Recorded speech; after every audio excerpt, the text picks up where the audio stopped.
What's up, everybody? You're listening to the Hustle and Flowchart podcast with your boys, Matt Wolf and Joe Fier. Check it. Buenos dias. Bueno. How you doing? Amazing. How was your weekend? Weekend was good. Just remember, this is a weekend a couple weeks from now. Oh, Jesus. You expect me to remember that many weekends ago? Yeah, to be honest, this is coming out today, but I don't know what day today is. It's been hot in San Diego. I know that. Yeah. But it's San Diego in the summer. Makes sense. Yeah. Yeah, I'm not going to say the date. I guess we're recording this because that's not the date we're listening to this. It's true. All right, so my Siri is going off on my phone. I should probably turn that off. It's going to be really weird. Dude, my head is like exploded with... I know, there's freaking a mess everywhere. Oh, Jesus. Horrible. It's knowledge. I got to pick up the SEO pieces and connect the dots now, you know? Yeah, man. Dude, today's episode, who we chatting with? We're talking to somebody with the initials MW. Oh, my God. And his name is Matt. Yeah, we're talking to Matt W today. Oh, jeez. It's not confusing at all. No, it's Matthew Woodward of matthewwoodward.co.uk. You got to check out his site. His site is all about SEO and blogging and online careers and cool stuff like that, with a really, really strong emphasis on SEO. He is an SEO ninja. What are you looking for? My squeaky chair. It's so squeaky. It was actually funny. Right before the recording of this, like the chair, I sat down in it, and it just went...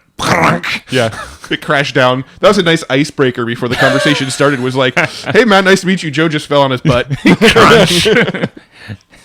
Lardy Joe over here. Yeah, it was a good icebreaker and chair breaker. So now I'm on a squeaky chair. Yeah. No, today Matthew's breaking down his 5-step SEO audit. We dive pretty deep into like these 5 things that you should really pay attention to on your site. I was about to go into them, but I won't. I'll let Matthew go into them. But the audit, so don't be scared by the audit title. Maybe the title of this episode, we should not put audit in the title. Yeah, that will scare people away. Just to make it a clickbaity thing. But clickbait... so you benefit. Yeah. Because after you go through like the 5 steps, and it's not some boring thing like Matt, I'm going to call him British Matt. Actually, that's what we established. Yeah, British Matt, American Matt. Gotcha. Yes. Okay. So British Matt, when we're talking to him, he made it very clear, like it doesn't take crazy technical skills to implement the changes. There's a bunch of tools out there that are free or paid if you choose to.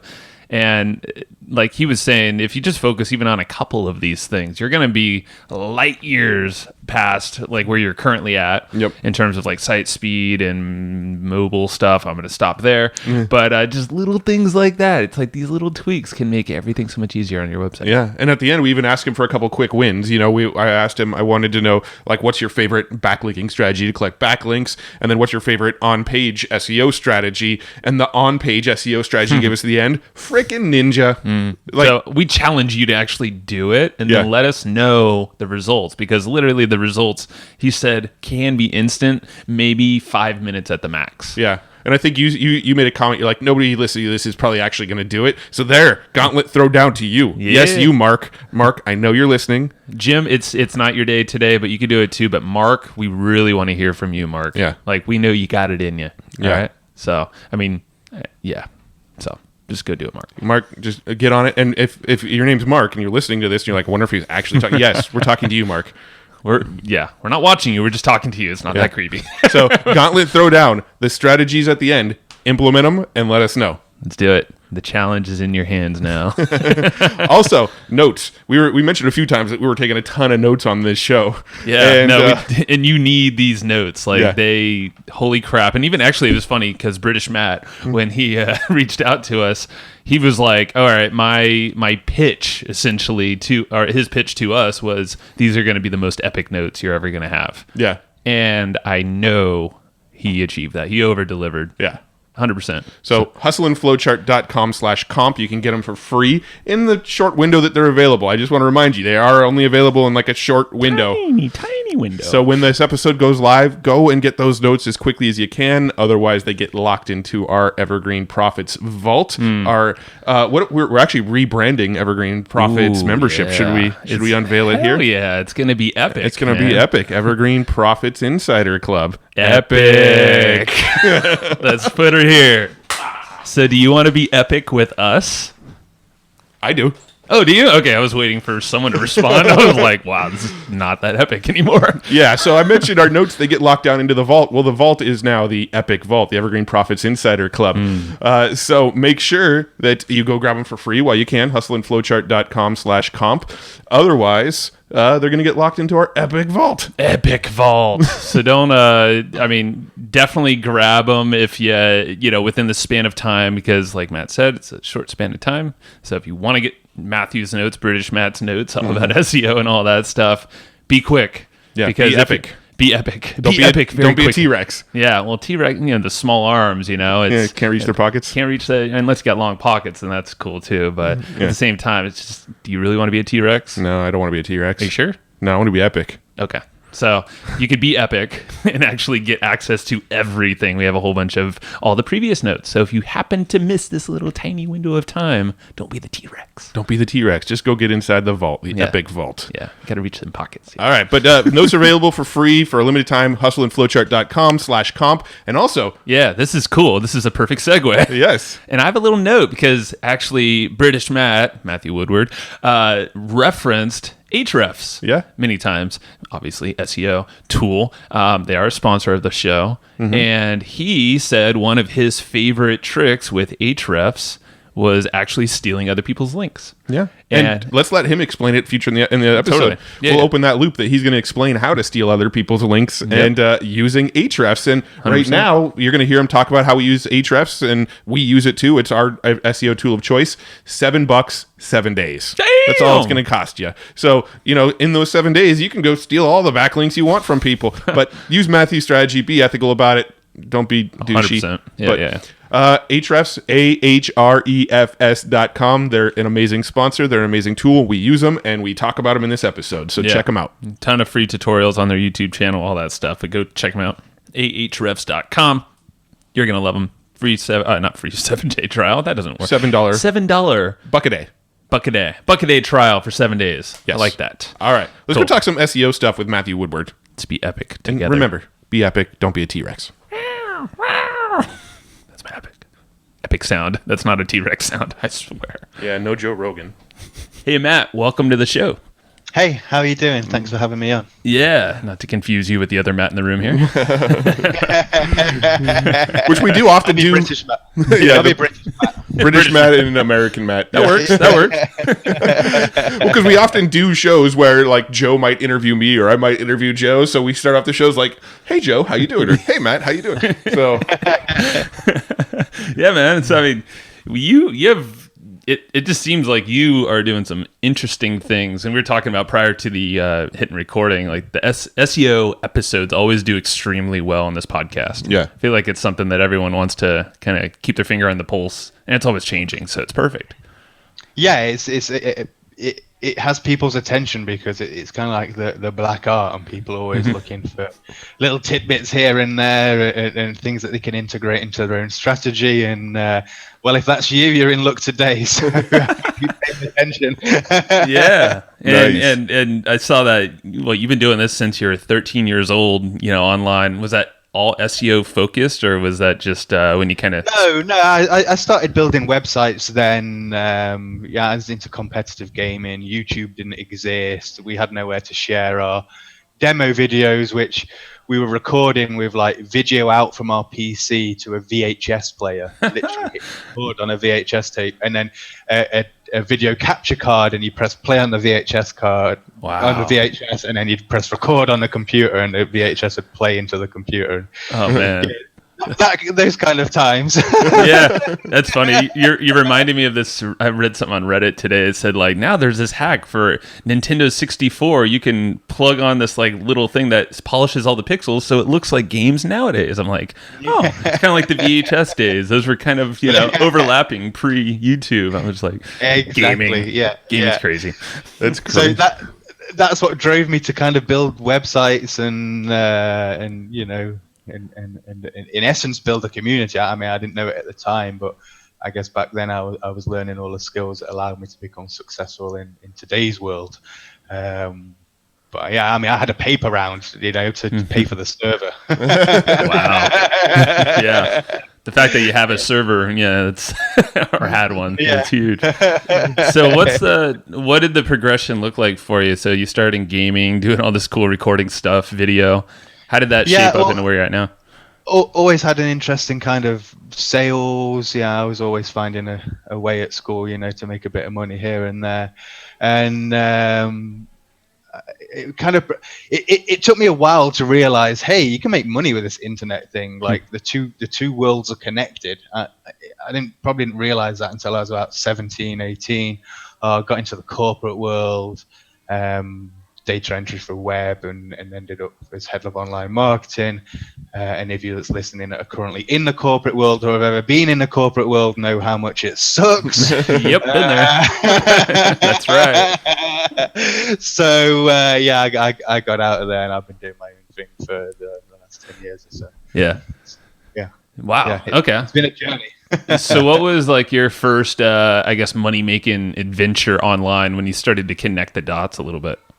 Do you remember years ago when people were like, hey, get a free iPod Touch, just refer to 12 friends and you get a free iPod? Sure. Yeah, that I absolutely killed it. I was ranking number 1 for free iPod, free insert whatever you can think of. Wow. And I'd done a deal with a network, so I was getting paid on a commission on a money basis rather than a freebie basis.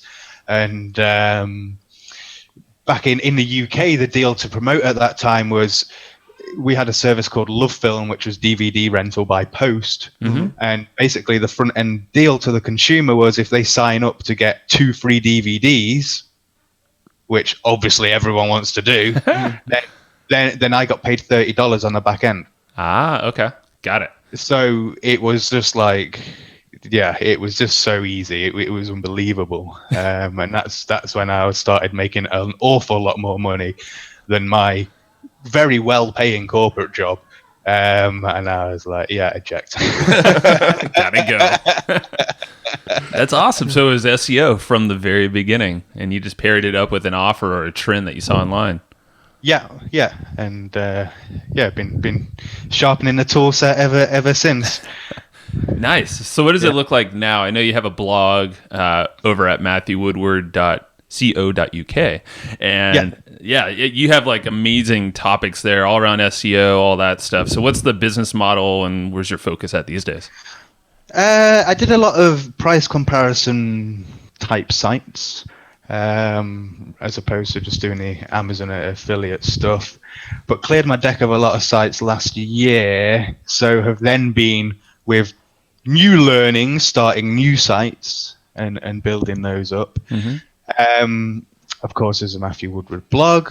There's the agency, searchlogistics.com, if you want my team to do all the hard work for you. And a few older cash cows that have been steady over the years that more than keep me comfortable. So I guess I'm just always playing and evolving and resetting, playing, revolve, learn, reset.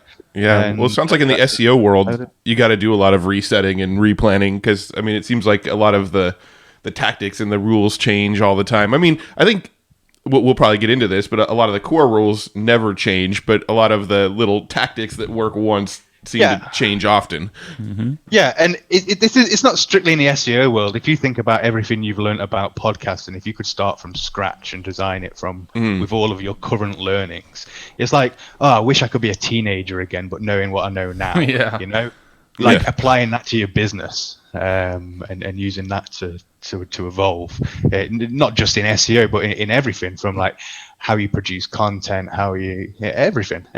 Mm-hmm. Yeah, and like you said earlier, you've just been sharpening the tool set, the toolkit every single time. Yeah, like podcasting, if we actually stuck with it back in the day, we'd be Joe Rogan now. But we're not Joe Rogan. Yeah, we're not Joe Rogan.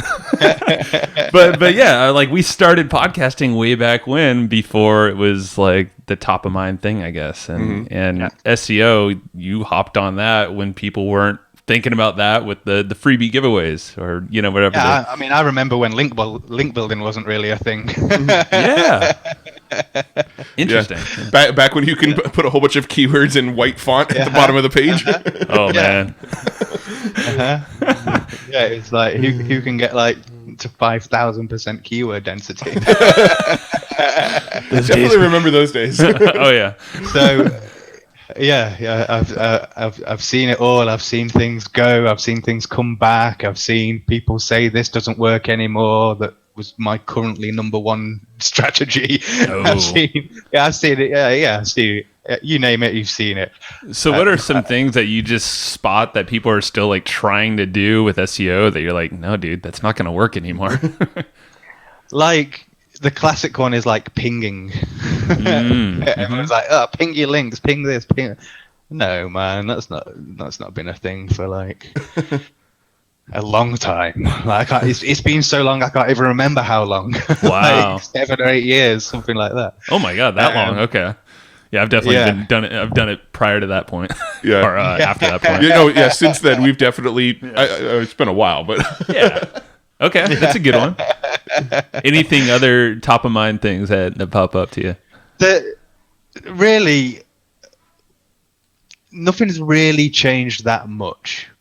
It's still all about as it always has been, creating content that matches a user's intent, supported by links. It's always been that.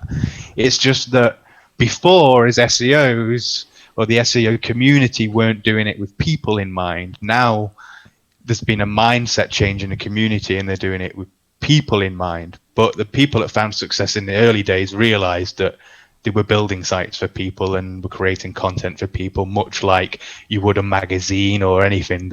Nothing's really changed. It's just that the model of delivery has changed. The content that was previously delivered in magazines now delivered online, and SEOs were not approaching things with that same mindset. They were just like, right, 500 words, 3% keyword density, smash it with links, whoa, and not really thinking about, oh well, what happens when someone comes on the page? Is this, So now, Google's forcing people to think about that. Yeah. Whereas previously it was optional. But the people that were finding success were the people that have always been doing that. So it's like any industry, right? Do the basics right. If you do all of the basics right, you find success. And many people don't do the basics right. They want to run off and start building links. They want to run off and do this, that, and the other. But they haven't taken the time to build a foundation that neither Google loves or any intelligent human being would love. People aren't building that basic foundation out before they run off and start worrying about other things. So I guess that's one of my approaches to SEO. Just do the basics right, keep it simple.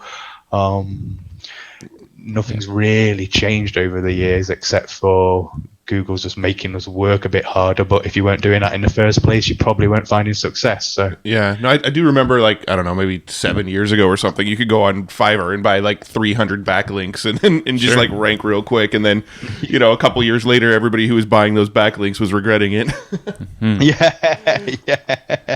And then you had all the article spinner days where everybody was trying to take the same article and spin it into 30 different articles and then post it on 100 different sites.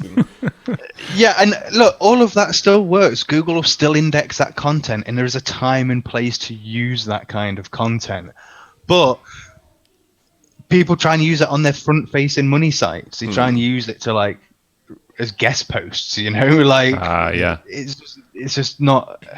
So I guess that's the most common problem I see is people trying to take shortcuts. Really. So it's basically like start off. Yeah, with the money site, like you said, is like would be your Matthew Woodward site. And for us, Evergreen Profits. But so it's like build that solid foundation of great content there and have a great user experience. So Google sees you're on time, you sees the engagement, they're flipping through your pages and stuff like that. But then, do all your other stuff maybe on, I don't know, Medium or all these other, I don't know if Medium's a good one, but all these other sites or guest posts. Yeah, just build a foundation that Google loves. That's and not that Google loves, that your visitors love more than anything else. And we're going to be talking a little bit about SEO audits today, and I'll tell you how listening to your visitors ties into an SEO audit, because most people that are doing technical SEO audits miss the human factor. It's the humans are the people that are at the end of the day pulling a wallet out, finding the card, typing that irritating bloody 16 digit number in and address and all that, to give you their money. So they're the people you want to focus on. You can't create great SEO content if it wasn't great human content first. Yeah, absolutely. Well, let's go ahead and shift into that, because I think that was the next place we're going to take the conversation. Anyways, you've got your 5-point SEO audit. Let's go ahead and just dive into that. Okay, so the problem with technical SEO audits is they're technical. It makes them out of reach for some people. First of all, in understanding what to look for. And then second of all, once they find something that they think they should fix, how on earth to fix it? So that makes SEO audits unreachable for a lot of people. Now, what's also interesting is when I send out SEO audit or anything on page to my list, the open and click-through rate is awful. But if I send a link building strategy, everyone's on it like wildfire. Interesting. Okay. The funny thing is, I very, very rarely, and I mean like possibly only a handful of sites a year, do I see that have on-page right. Wow. So if you're listening to this, and you're probably like every other person in the hundreds, thousands of people that have gone, no, my on-page is perfect, and you're that person that's thinking that right now, statistically, like 99.95%, you're wrong. And you should be paying attention to them. Now, I'm showing people where just by applying an SEO audit, increases of search traffic by 45%. Wow. People are interested. But you have full control over an SEO audit. You have full control over your page. You have full control, which is rare in SEO. So it's something you should pay attention to. And I figured the reason people were turned off by SEO audits is because they sounded scary and they're technical. So I decided to create the common sense SEO audit and break it down into 5 steps so that anyone can do it. And awesome. Hopefully that changes the yeah. how people review audits, because if they can just do some simple stuff and see results, then they might want to invest in it a little bit more, because let me tell you this, once you build a solid foundation that Google loves, all of your other efforts like link building and offsite efforts, the value of that is amplified 10 times. Like if you do what we're about to explain right, then you'll save money because you'll need to invest less on link building. Not only that, the sites will attract links naturally. So previously where you might have to invest $50, $200, $300 per link, well, you could attract 10 naturally. You save thousands of dollars. Yeah. So yeah, I'm going to talk you through No, that's the great. strategy. I love the preface there, because a lot of folks, I think, get intimidated when they go to SEMrush or Ahrefs or something like that and do the site audit, and they're like, "Whoa, what is this thing?" And what do we do? So yeah, it's very technical, and I think that does stop most people, but it's super important. Yeah. So, I mean, we've touched on this a little bit already, but the very first step in any SEO audit is to listen to the visitors. Okay. So before you use a tool, a scary tool like SEMrush or this, that, and the other, first of all, you need to,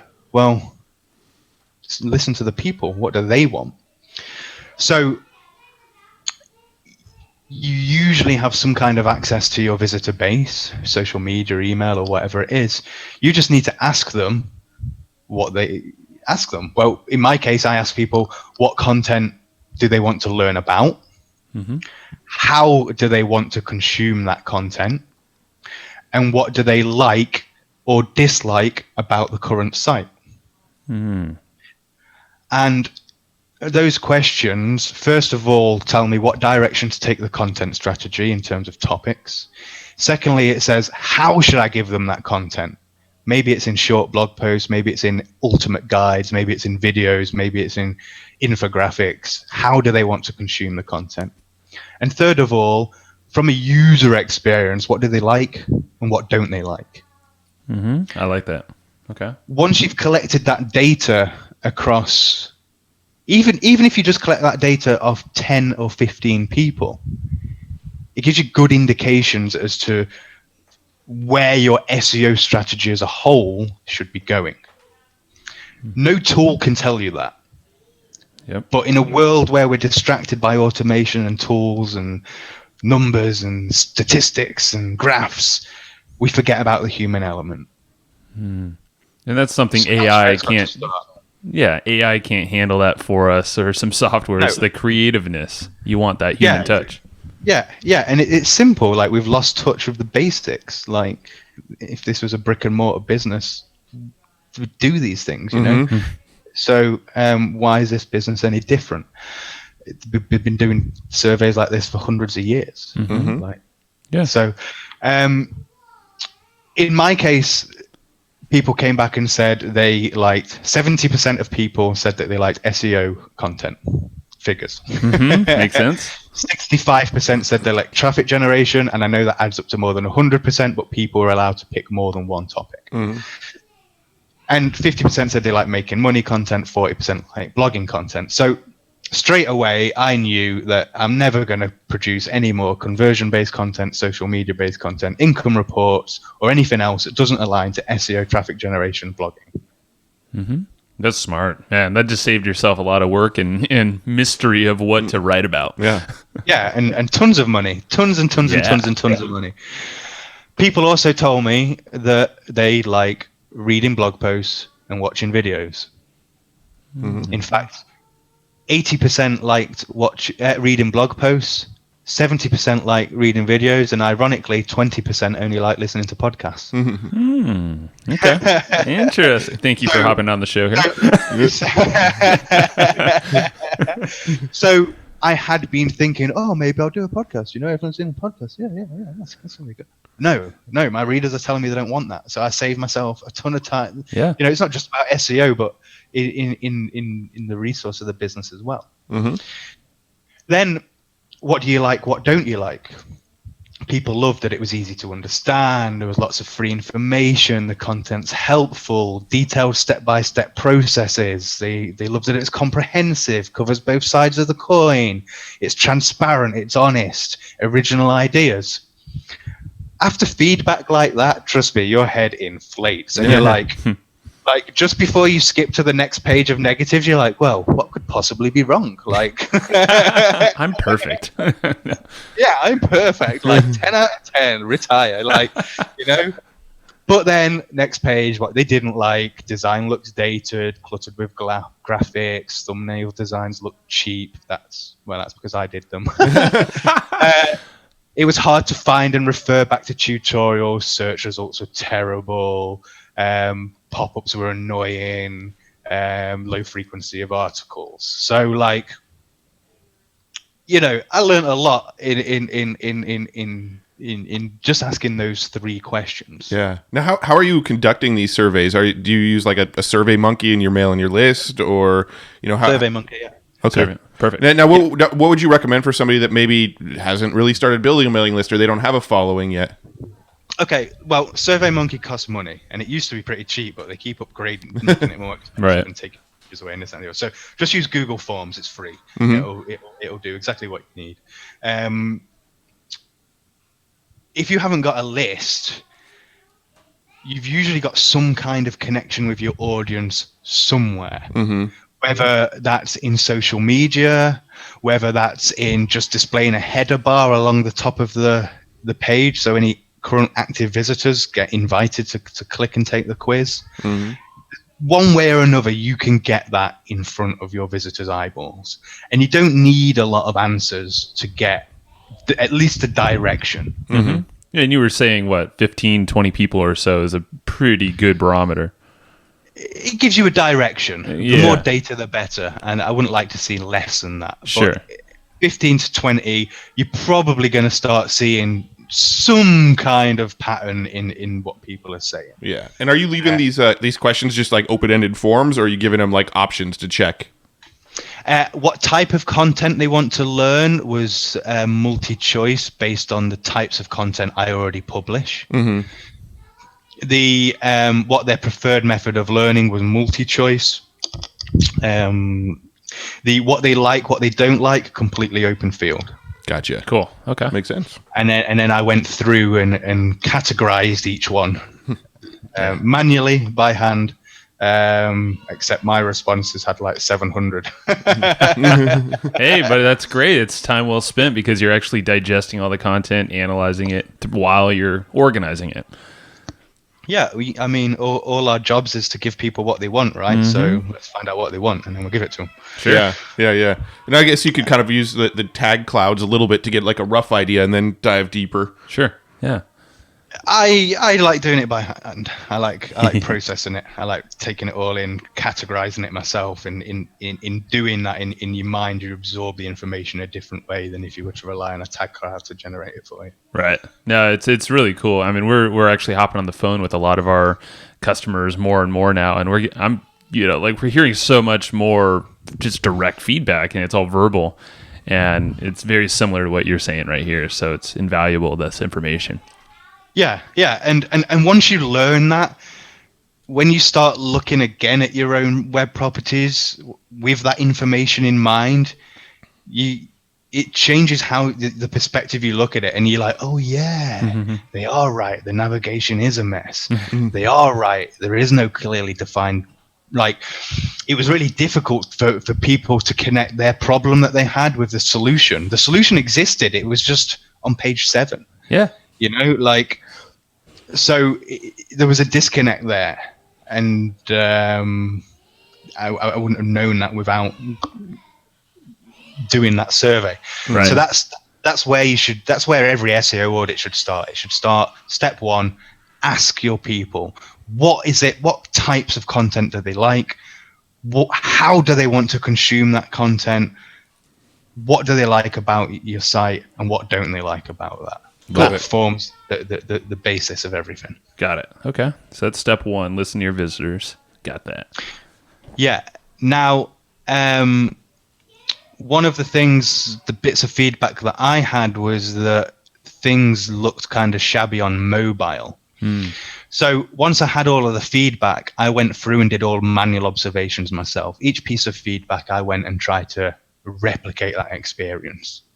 So when people were saying it was hard to find a solution for this problem, I'd just hit the homepage, right, how would I get to this from here, and experience it. And I'd do the same on mobile, and on mobile it raised lots of red flags.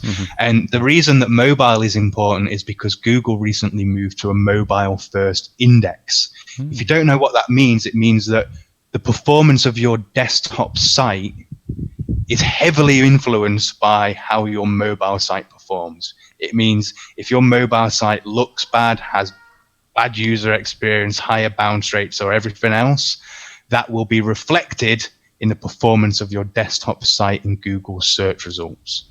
Good to know. Okay. Gotcha. So,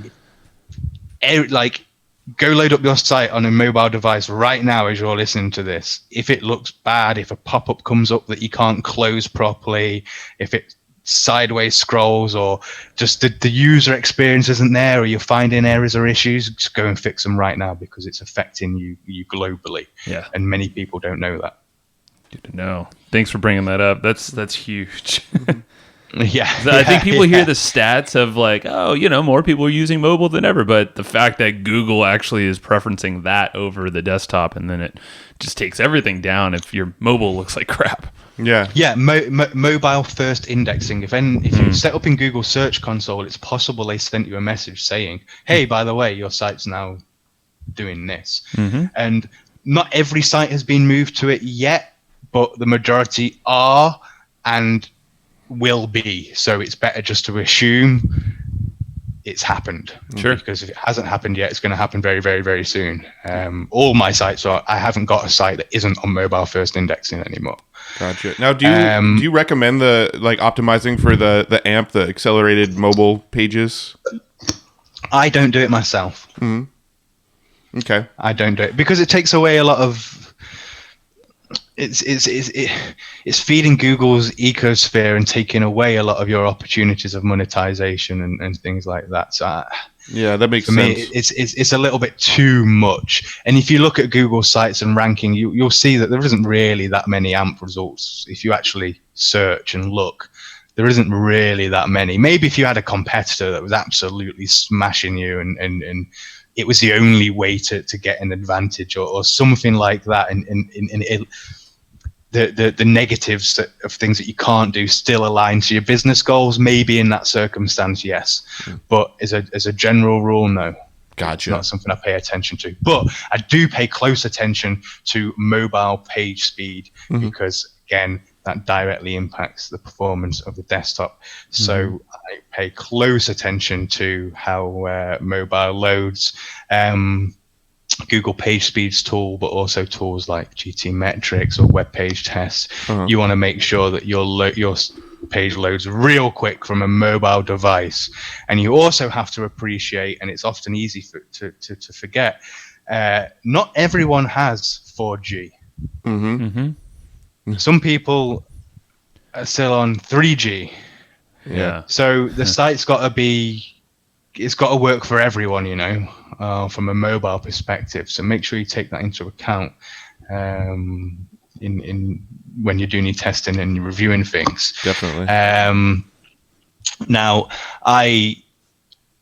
as part of the feedback, I identified that as an issue, and I went and fixed that on some pages. So even though I know it's an issue, I still had it. Yeah, it's pretty cool. Yeah. It's actually pretty cool because we saw your website. Matt made a comment. He's like, "Oh, he actually changed the design of his site since the first time." I think. Well, yeah, no, it's funny because I think I've actually participated in a handful of like roundup posts that have been on your site before, and so I viewed your site back when I was involved in those, and when I just checked it out today, I was like, "Oh, it's different now." Yeah, completely different, and that was part of what we've been talking about. My audience is saying they can't find solutions to the problems, and that's because if you write a blog, they're very inherently selfish. It's just a list of blog posts I've written, me, right? There's no real focus on the person that's reading it. So if you take a look at the homepage now, you'll see it's focused on problems. Do you want to increase your search traffic? Do you want to improve your blogging, or do you want to learn how to start making money online? It's very segmented, and if you go into an SEO, it's like, okay, well, do you want to learn about on-page link building? What's your problem? And it is the whole point of it was focused on connecting people's problems to solutions as quick as possible. Sure. Oh, yeah. No, it's perfect. We have it on the screen actually right now, and like you address the main rocks, like the big three things that your customers and visitors have told you they're interested in, and then you just extracted those into, okay, well, here are the steps of doing that or getting that. Yeah, so you can see how I was talking about, and I guess if you're listening to the podcast, you can't see right now, but you're probably going to go and look. Yeah. But you can see how that survey fed into that. Yeah, it's brilliant. No, I love it, and we'll link that, of course, in the show notes so everybody can check it out. Of course, awesome. Yeah. So that really was the first two steps. We kind of merged into them there. So step 2 would be make sure you're optimized for mobile. Step 1: listen to the visitors. Gotcha. Send the survey, observe, process the information. Don't rely on tools to automate it. Step 2: make your own manual observations with that feedback on board. Go through it on a desktop, go through it on a phone, go through it on a tablet. See, like, how does it operate? Does it operate the same? Is the experience the same? Is there pop-ups that are annoying? Is there what is there out there that's like, the experience? Make sure that the experience is coherent across all of them. Sure. Okay. Step 3 we kind of pulled into as doing our own technical spot checks. The first, we talked about mobile indexing, why that's important. your site has to perform on mobile for Google to take your desktop site seriously. How can we check that very quickly? Well, let's drill down a little bit more. We kind of touched onto it in page speed and metrics and things. What you should do is you should take your home page, a category page, and then a page that you feel is heavy, whether that's heavy in the amount of content it has, heavy in the amount of images it has, just a page that you know is a monster on your site, the heaviest page on your site. And then you want to do a couple of basic checks. First of all, Google actually has a mobile-friendly test. Run each of your URLs through those and just make sure that Google thinks your site is mobile-friendly. Now, it's important to tell you, just because Google says that your site's mobile-friendly doesn't mean it's mobile-friendly. For example, I had a bunch of people telling me my site sucked on mobile. The mobile-friendly test, pass. So we just want to make sure that whatever Google's using to decide that a site is mobile-friendly, that Google thinks that our site is mobile-friendly. Beyond that, it doesn't really mean anything. That makes sense. Doesn't necessarily mean it's going to look good on a phone. It just means Google thinks it looks good on a phone. Yeah, you got to actually go check it because mine sucked. Yeah, I believe it. Yeah, no, Google doesn't catch everything, but make sure that experience looks great too. So the second one, mobile page versus desktop page speed. Google has a tool again. Page speed, the Google Page Speed tool. It gives you a score on mobile and a score on desktop. Again, these are just scores. It doesn't necessarily reflect how quickly or slowly your website's loading in the real world. It's just Google's running a technical spot check, and what it observes may or may not be slowing you down or causing you a problem. But you want to make sure that on mobile devices, you're getting a page speed score of at least 65. You don't want to be going lower than that. Okay. If you're lower than that, go get it fixed right now. Desktop, you want to be pushing mid-80s minimum. Go fix that right now. If you've got those problems, it's holding you back. And that moves us on to actually checking how it performs in the real world, because the page speed score is one thing, but how it actually loads is another. So while you've been doing your manual observations, you've probably felt that as you've been using your phone and everything, but you can use tools like GTmetrix, web page test, and have that tell you how quickly your site is loading from various locations and various devices. If you can get it under a second, you're a god. If you can get it under 2 seconds, you can be very, very, very, very proud. If you get it under 3 seconds, excellent. Anything above 3 seconds, you really want to be paying attention to that. Gotcha. Makes sense. Now, the quickest way of fixing that for many people, if you're running WordPress, is to install a caching plugin. If you're not using one, you can use W3 Total Cache. It's free. Or you can use my preferred method, which is WP Rocket. Costs a bit of money, but it's got a lot of things that free caching plugin hasn't, like optimizing Google Analytics scripts and Google fonts and things. And then secondly, using something like ShortPixel to optimize your images. Again, costs a bit of money. You can use WP Smush, which is free, but ShortPixel took images that had already been compressed with WP Smush and compressed them a further 60%. But all those ShortPixel and WP Rocket together will do wonders for your, not just your Google page speed score, but how it performs in the real world as well. Oof. And it's literally 2 plugins, few tick boxes, boom, done. Love it. So cool. So it removes any of the technical aspect of it. So the next spot check I like to do, once that we've taken a look at Google page speed and how it performs in the real world, we know that it's mobile friendly. I like to pay a little bit of attention to structured data. Now, If you don't know what structured data is, rich snippets, schema data, Google has a tool, the structured data testing tool, and you can run through your URLs through those to see if you have any existing structured data. If you don't, that means you have an opportunity. And adding structured data is again a plugin away. If you don't know what it is, it's like we can add more information about our business, phone number, address, opening hours in hidden code in the page. We can add things like information about recipes, how to do them, ingredients that are required, information about movies. We can include information about our articles, the author, when it was first published, when it was last updated, the category, the number of comments. There's lots of different things that you can embed in hidden code with structured data. And it may very well be that if you're using WordPress or any of the popular SEO plugins, you already have this data being inserted into your code. But you need to check, does it have any errors?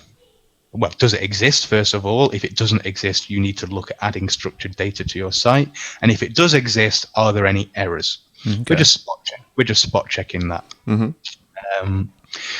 And once we've done all of that, at that point, you will have a very good idea of the things that you need to fix with your site. You've done the survey. People have told you what's up. You know exactly what you need to change.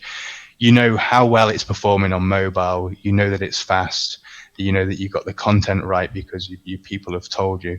At this point, this is the point where you can scan your site with, a scary tool. Are we talking like the Ahrefs and the SEMrushes of the world? Yeah. Ahrefs have a site audit tool. SEMrush have one. Website Auditor from the Link Assistant team. There's Deepcrawl. There's Screaming Frog. There's a bunch of different tools that you can use. Okay. The most user-friendly, in my opinion, is the SEMrush one. Because the SEMrush one prevents everything in a nice graphical interface. It gives you kind of an overall score. It tells you exactly what's wrong on what's page, but it's also got a lot of little helpers. So if you don't understand anything, you can just click and it explains it a little bit more, and it tells you how to fix things. It's very user friendly. And not only that, you can set it to run every month, and every month it will just say, hey, you've got this problem, or your score's dropped, or you need to pay attention to this. It's a very user-friendly way of approaching site audits, the SEMrush tool. Cool. It's never going to compare to a full technical audit, but for most business owners, if they just apply the steps that we've spoken about today and then run through this, they're going to find 90% of problems, 95% of problems, and they'll see huge benefits in fixing them. Jeez. Awesome. This is cool. Okay, so what step are we on now? We've been taking. So step 5. Five now. What was 4? Just to make sure that we caught that. Reviewing structured data. So that's structured data. Got it. Okay. So to recap, step 1, listen to your visitors, send the survey. Step 2, manually observe the problems. With that new learning in mind, go through, manually observe. What problems do you find? Third, technical spot checks. Is the site mobile friendly? Does it run? Does it get a good Google page speed score? Does it load in under 3 seconds? How does it pass all of those things? Structured data. Does structured data exist? If it doesn't, you've got a great opportunity. If it does, is it providing any errors? If there are, fix them. And then scan your site for problems. Use a tool. If you want to go full technical, go Screaming Frog. If you want to go full user friendly, go SEMrush. Once you have the answers to all of those things, you have everything you need to create a plan of attack and fix most of your on-site issues.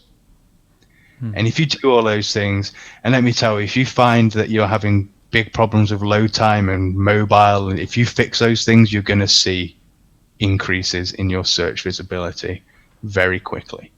If people that typically suffer from those problems will typically see great results because if you've got a page speed of like 12 seconds and page speed score of 2 on mobile, and you change it to be 2 seconds and mobile page score of 80, you're going to see increases in your search visibility.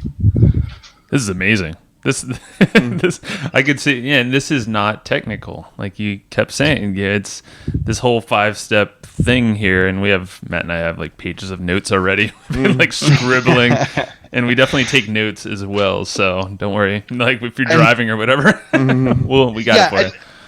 This is by no means a substitute for a true full technical SEO audit, but is an accessible process for most people to perform their own SEO audit and actually probably make more intelligent decisions than a technical audit, because it's taking into account the human element, which as many technical SEOs fail to account for. For me, we've talked about it. You've seen how I changed the homepage design. You've seen how the homepage now flows into different specific portals, SEO portal, blogging portal. Like it's a much better flow. It's no longer a blog that's about me.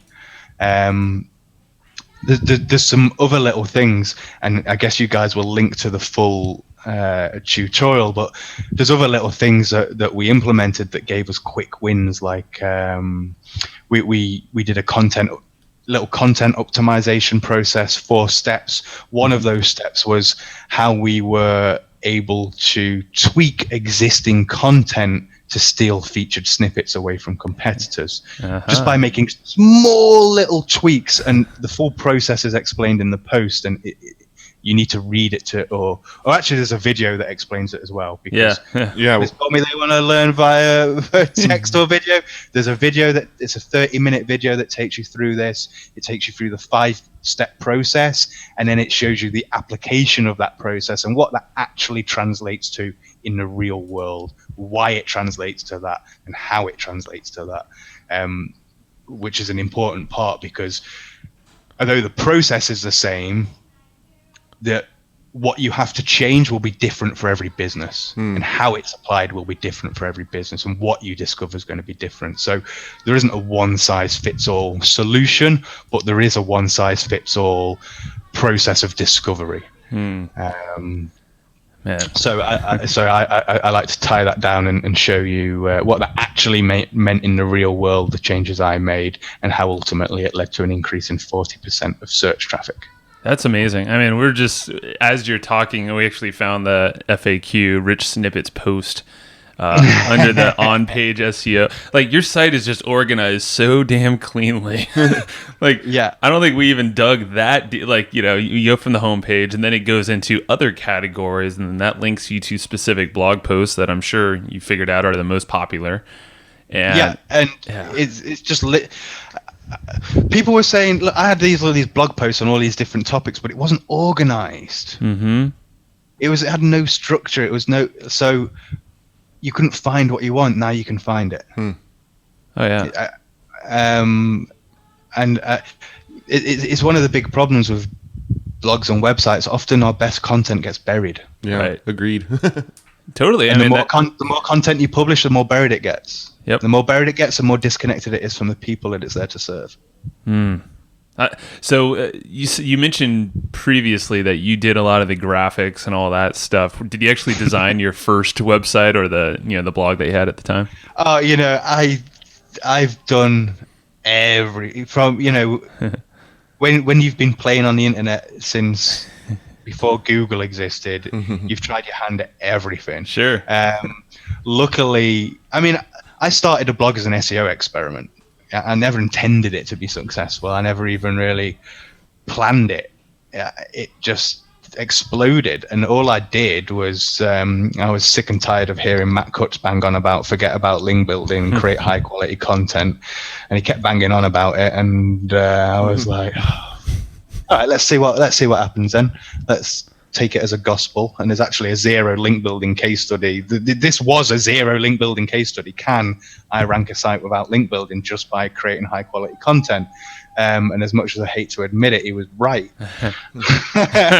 So with the really high quality content, if you just put out high quality content, but you don't try to build any links to it, it can rank, or do other things on the page already have to be ranking? So you're kind of passing. So how would it work? Like, my entire strategy for matthewwoodward.co.uk was, first of all, look at forums and see what problems people have got. Secondly, create content that solves that. In many cases, I was just recording what I was already doing. I wasn't reinventing the wheel. It was just stuff I was already doing every day. I just recorded it and put it in a video. Tiered link was where it really started. And then I'd go back into those same forums and communities and groups where people were having problems, and I'd say like, hey, I'd offer them a bit of advice, talk them through it, and eventually push them into the tutorial, and people were just blown away, and they'd share it and tell other people, and then it got to the point where anytime any question about tiered link building ever came up anywhere on the internet, there was someone there to answer it with a link to my tutorial. That's awesome. Yeah, that's actually essentially how we started, to be honest. We did our forum first marketing. blogs, we just went into forums and answered questions. It was the best way. Still probably is the best way. Well, These yeah, days, Reddit too. Yeah, now. Reddit is great for that kind of thing today too. And look, all that connects back to the first step of the common sense SEO audit. Speak to the people. We forget the human connection. We've got so many tools and analysis and, well, tools that claim they use an AI, but we just know it's if then else. I don't know who you're trying to kid. Yeah. It's true. Yeah. Because AI just sells. sells. AI. No, it's not. It's if then else, and it's not even very good implementation of it. Wow. Yeah, that's true. But we forget about the human, and it's easy. Like, we're search engine optimizer. We're optimizing for a computer. No, optimize for the people first. You can't optimize for an algorithm before you optimize for the people. Yeah. We forget that. It's easy to forget in all walks of digital business, not just SEO. When you're looking at Google Analytics, whoa, we got an extra 100. It doesn't sound that great, but it's an extra 100 people. Yeah. You absorbed the information, processed it in their mind. Like, we forget about that, and it's important to keep that at the forefront of your mind in everything you're doing, really. It's the whole thing of get away from your computer a little bit and look at 100 people. You're like, whoa, that many people are looking at me, like, are watching my stuff. Cool. Yeah. Well, I know this is sort of counter to what we were just talking about, but a lot of people, obviously, you sort of alluded to it earlier. A lot of people think link building strategies are sexy. When you mail your list about a link building thing, you get way more clicks than if it's, hey, let's talk about your audit. Right. I'm curious if maybe you could share like maybe one or two like quick win sort of link building things for the listeners. Well, link building. I'll give you a link building one first, and then I'm going to give you an on-page one second. Perfect. The on-page one is much better than the link building one. So link building, look, lots of people struggle with link building, and the process that I apply to every single site, and if you've been a reader of my blog, you're probably sick of me banging on about it, is to just steal your competitors' backlinks. Look at the sites that are ranking in the top 5 for your target keyword now. Use a tool like Ahrefs. Ahrefs has the best backlink database. So Ahrefs to pull down all the backlinks for those sites, and then just work through them and steal them. Like, observe, how did they get the link? Maybe they just replied to a forum post. Maybe it was a guest post. Maybe it was a comment. Maybe they made a donation to a charity and got listed on a charity page. Like, how did they get the link? And replicate it. Just work your way through the list. It's budget friendly. It's easy to do. There's absolutely, you don't need any technical ability to do it. You just need a web browser and a list to work through. That's all you do. It's a strategy I've used for the last 10 years. It's more than stood the test of time, because every time you do it, it's based on what's working for people that are ranking right now. You're just taking what works and replicating it. Nice. If you want to make it easier, you can hit the homepage of my blog, and there's something that's going to annoy you to download my intelligent spreadsheets. Just bang your email address in there, and I've got spreadsheets that will go through and tell you which the best links are and which order to replicate them, or remove the spammy ones, and it'll also tell you which keywords to target in which order and why as well. Oh, cool. I'll download that. That's worth an email address for sure. Yeah, it's there's two sheets that they're built in Google Sheets, but they're not your average Google Sheet. And it's how I scope out a new niche, and it's how I do link building for any new niche. And it removes a lot of the headache. You can literally just pass it over to a VA and say, just replicate those. Wow, cool. Thank you. So that's like link building. It doesn't have to be complicated. Just use your eyes, use the computer between your ears, and replicate what's already working for other people. Cool.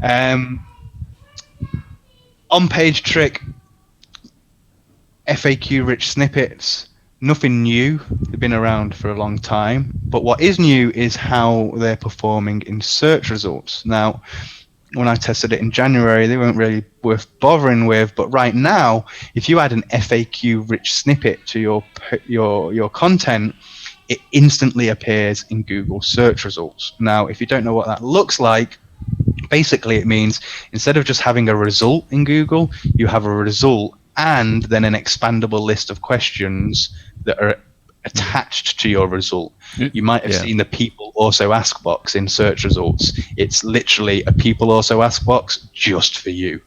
And you can control what content appears in there, and you can have it appear instantly. So I've built a tool. You can hit my site, hit the homepage, hit to increase search traffic. Under the on-page SEO section, you'll find FAQ-rich snippets. Watch that tutorial, and you'll learn how to instantly increase the visibility of your site on Google's first page of results. That's amazing. Like, instant. It's like I'm saying to people, you can do it in 5 minutes, but people are hitting results like instant. Like they request the indexing in Search Console, they do the search again, and it's there. We watched just your video pretty quickly, and you had a timer, I think, on there, like the clock, and it was under like 5 minutes. So we're like, what? Yeah, I was thinking, I think I'm going to edit this part out. I don't know if I want to share this strategy. Well, it's out there. It's pretty on my good. list, and I didn't invent it. Look, FAQ-rich snippets are nothing new. We've known about them for a long Right. time. People with them. There's lots of stuff published about them. SEMrush have done a piece. It's all over Search Engine Journal. It's nothing new. What is new is how they're performing in search results. Well, how about this? Like for the listeners, we're going to keep it in here, but because most people don't take action. But if you're taking action and actually do this, like screenshot this, send it to us. We'll share it with you too, Matt. And it just show like, hey, this is actually working for others. It'd just be kind of cool to see the results from these podcast listeners here. There's hundreds of comments all over Facebook right now of people doing this with Love great success. Love it. I actually built a tool that will generate the code for you. So I'll first of all, in the tutorial, I'll show you exactly what. I give you lots of different examples of how I've used them, and then I give you the tool to generate the code to do it. Now, it's important to say that make sure that you don't go out and abuse it. There's Google guidelines published on how you should integrate this. Make sure you read them. Make sure you integrate against guidelines. If you go and abuse it, don't be surprised if you get penalized. It is open for abuse right now. Google are blindly trusting that whatever you write in the FAQs are relevant to the page and everything else. There is a lot of blind trust from Google in how they display FAQ-rich snippets from people right now. If that trust is abused, which it will be, we're SEOs, that's what we do, there will be a penalty for it. So I'm telling you right now, before it's abused, there will be a penalty for it at some point. Do not abuse it. Only add FAQs that add to your user experience in genuine ways. If you feel like you're trying to force it in, then it's wrong. Don't do it. FAQs are often genuinely part of product pages, when people are asking questions about the product, sometimes in tutorials where people have common questions about a subject that they're learning. Do not go and force it in. In the tutorial, you'll find guidelines. Read them, follow them, pay attention, don't abuse it. Don't do what most SEOs are going to go and do when they learn that information. Yeah. No, thanks for that warning, because this is like the typical Google thing, right? It's just an experiment they're putting out there. And the people that abuse it. Yeah, I believe it's something more than that. And I was thinking that maybe once I put a spotlight on this, Google might fix it. But it makes sense that they don't, because I think the reason that Google are making this so visible in search results right now is so that all the idiot SEOs like me run off and go and deploy them all. Why would Google want me to deploy all of that and give them all of that data? Because of the $60 billion a year voice assistant market. And what Google's advantage over both Apple and Amazon is they've spent the last 20 years organizing the world's data. And they have an army of tens of millions of webmasters on hand that are ready to give them data in the format that they want it, when they want it, in order to get an increase in search traffic. So if I was going to win that market, that's what I'd do. I'd just make people give me the data in the format that my assistant wants it. And if you've been paying attention to the news or anything, you'll see that Google are consistently winning in terms of accuracy, and they're actually named the most accurate voice assistant for giving medical advice. And Wow. that's a whole different ballgame. I've never even heard that part, but that makes perfect sense. And think of how many lives I hope that helps, if the data is correctly, that is, are correct. Well, some of you might recall in recent history in terms of SEO, the Medic update. I've heard Now, of it, yeah. Google used that to essentially raise the profiles of people that are real, qualified to be giving life-changing advice, whether that's medical, financial, or whatever. They found a way to elevate people that are genuinely qualified to be giving such sensitive advice, and they found a way to knock down people that weren't. On top of that, they're now bringing FAQ-rich snippets, the combination of which gives them the ability to answer questions with supreme accuracy from qualified individuals in any niche on the planet. Wow. Freaking Google, man.